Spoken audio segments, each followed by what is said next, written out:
시청자 여러분 안녕하십니까? 이데일리엔 개장 전에 살펴보는 주요 경제 뉴스입니다. 첫 소식입니다. 코로나19 사태에 대응하기 위한 추가 경정 예산이 이르면 오늘부터 풀립니다. 이번 추경은 다른 어느 때보다 타이밍이 중요하다는 공감대를 바탕으로 정부는 앞으로 2개월 내 추경 예산 4분의 3을 집행할 계획입니다.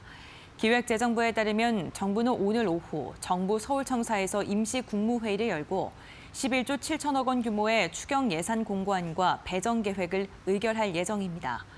배정 계획이 확정되면 각 부처가 최대한 빠르게 추경 예산 집행에 돌입하게 됩니다. 이번 추경안은 국무회의 다음 날인 5일 추경안이 국회에 제출됐고 10일 만에 본회의를 통과하며 역대 최단 시간을 기록했습니다. 앞서 제시한 추경 집행률 목표는 국회 통과 후 2개월 내 75% 이상으로 추경 집행 역시 빠른 속도로 이루어질 것으로 보입니다. 전국 유치원과 초중 고등학교 개학이 2주 더 연기됐습니다. 유은혜 부총리 겸 교육부 장관은 어제 정부 서울청사에서 브리핑을 열고 전국 학교 개학을 4월 6일로 연기한다고 발표했습니다. 애초 각 학교 개학일은 3월 2일이었지만 코로나19의 지역 확산 우려가 계속되면서 지난달 23일 일주일이 미뤘다가 이달 12일, 2주일 더 늦춰졌습니다. 개학이 연기되는 동안 유치원과 초등학교에서 긴급 돌봄은 오후 7시까지 계속 제공됩니다. 교육부는 장기간 개학 연기를 고려해 대입 일정을 변경하는 방안도 검토 중이며 연기 여부는 개학 때 발표할 예정입니다.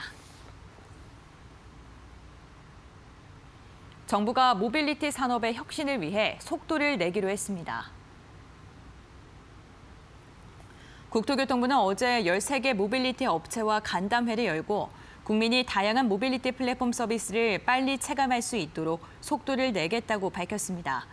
정부와 업계는 여객 운수사업법 개정안의 후속 조치를 속도감 있게 진행하고 다양한 서비스를 조속히 출시하자는 데 의견을 모았습니다. 정부는 개정안 통과가 다양하고 편리한 모빌리티 서비스가 등장하는 기폭제가 될 것으로 기대하고 있습니다. 이를 위해 규제 샌드박스 제도를 활용해 개정법 시행 전이라도 우선 출시할 수 있도록 지원할 방침입니다. 국토부는 기존 택시와 새로운 플랫폼 사업 모두 성장할 수 있는 정책을 추진한다는 계획입니다.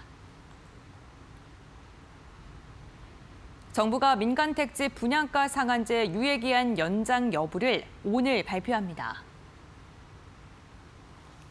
국토교통부는 코로나19 확산 방지를 위해 질병관리본부에 분양가 상한제 시행과 관련한 의견을 조회했고 그동안 접수한 민원을 종합해 정책 유예 여부를 발표할 예정이라고 밝혔습니다.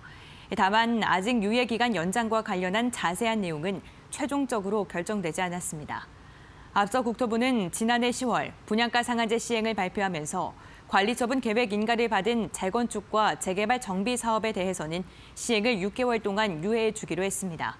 이에 따라 정비조합들은 조합원 총회 등을 열어야 하는데 정부는 코로나19 확산을 막기 위해 금지해왔고 조합들이 기간을 연장해달라고 요청한 것입니다.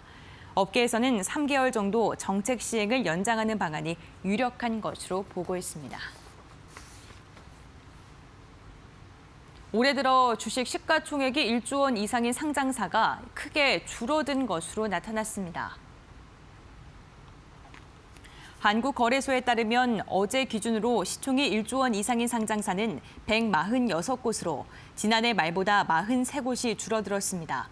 코스피 상장사가 41곳, 코스닥 상장사는 2곳이 감소했습니다. 어제 기준 코스피는 올해 들어 23.9% 내렸고 코스닥 지수는 23.2% 하락했습니다.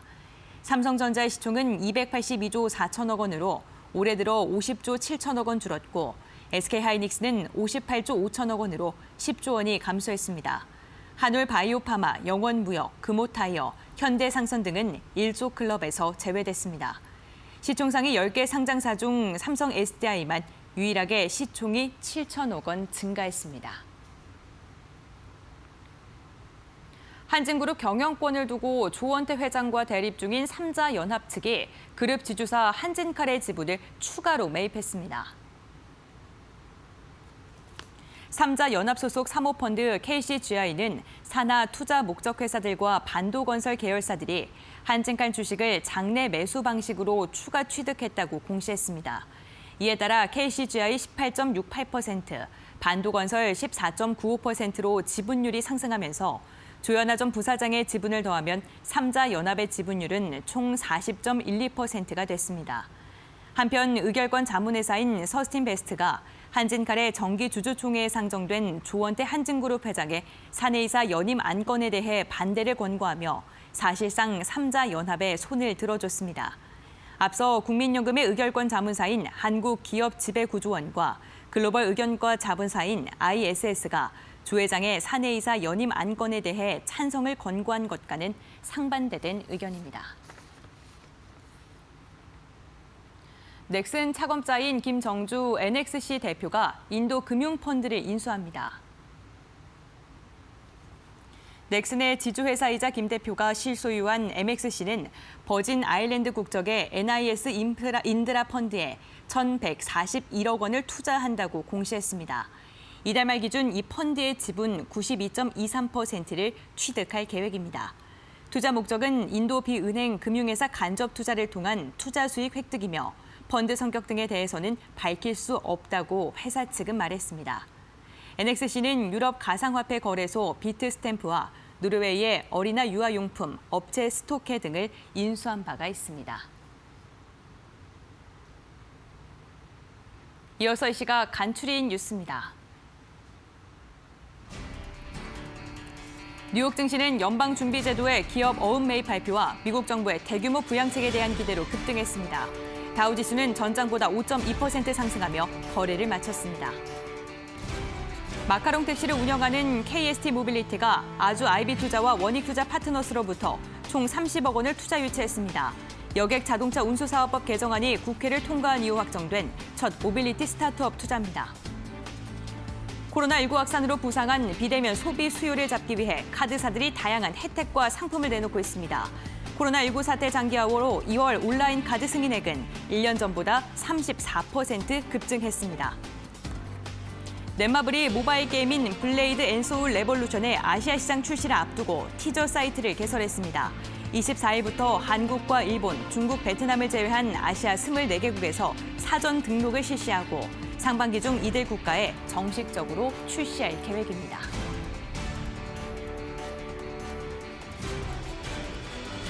이데일리엔 개장 전에 살펴보는 주요 경제 뉴스 함께 확인해봤습니다.